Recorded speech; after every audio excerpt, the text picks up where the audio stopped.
Isa tayo sa mga magbibigay ng pahayag o speech doon sa gaganaping international conference ng ASEAN-China Young Leaders Festival na gaganapin sa ASEAN at saka sa Beijing.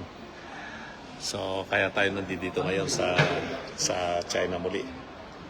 Ako, mainit pa rin yung usapan tungkol dyan sa impeachment ni VP Sara na dinismiss na ng Supreme Court. Ayaw tanggapin ng mga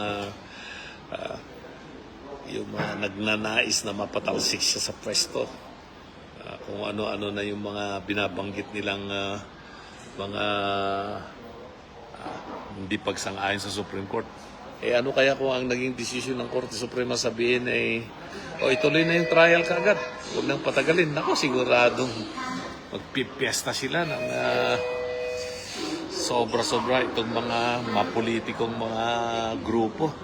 Yan, yung mga grupo ng Dilawan, Pinklawan, mga terorista, mga oligarchs, mga politiko na walang inisip kung hindi para sa sarili lamang nila, ay sila magpipiesta pag gano'ng desisyon. Ngayon na iba yung desisyon ng Korte Suprema at sang-ayon sa ating saligang batas. Alam kung sasabog yung mga butsi ng mga yan.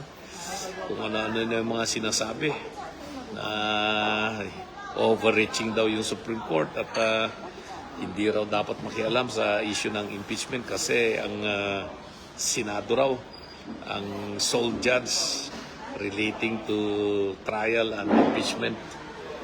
Ay, nako. Nabanggit ko na po yan kanina sa aking live nung nasa airport tayo ng Tianfu. Yeah, spicy ako. Kakainin natin. At yung power of judicial review na tinatawag natin under Article 8, Section 1 ng ating 1987 Constitution. Yeah. That is different from the provision of the rules of court in Rule 65 about certiorari. Yan ang isa sa mga innovations na ginawa ng 1987 Constitution.